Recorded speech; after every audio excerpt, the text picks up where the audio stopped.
Une autre méthode, venue du Québec, devrait bientôt être utilisée pour guérir les cas de cœur brisé les plus graves. Elle utilise un médicament, le propranolol, aussi appelé pilule de l'oubli. L'inventeur de cette thérapie, appelée thérapie de la reconsolidation, c'est Alain Brunet, un chercheur québécois spécialiste du stress post-traumatique.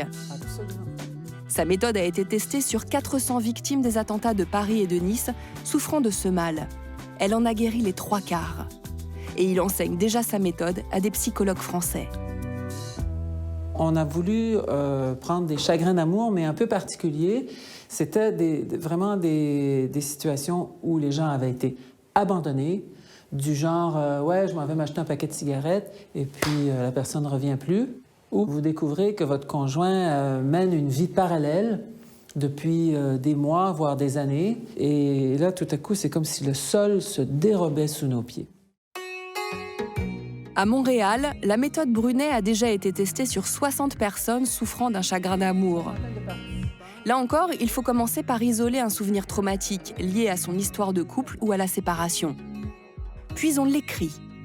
Mon copain revient du travail.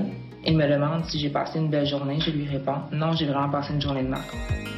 Pendant 6 semaines, à raison d'une séance par semaine avec un psychothérapeute, le patient prend un comprimé de propranolol, un médicament habituellement utilisé contre le stress, avant de relire son souvenir à voix haute.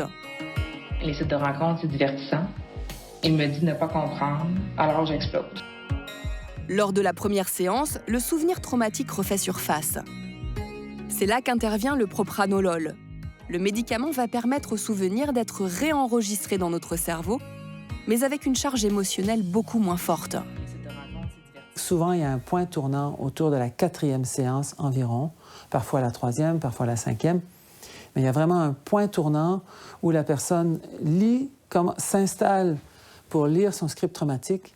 Et là, elle me regarde avec un peu d'incrédulité et elle me dit « Mais en fait, je ressens plus de charge émotionnelle. J'ai l'impression d'être en train de lire un roman ou un bouquin. » Et là, vous savez à ce moment-là que vous avez gagné la partie. Cette méthode a fonctionné sur 84% des patients, mais elle n'est pas encore appliquée en France. Alors d'ici là, si vous non plus, vous n'arrivez pas à faire le deuil d'une relation, n'hésitez pas à demander conseil à votre médecin ou à un psychologue. Les cœurs brisés ne sont pas à prendre à la légère.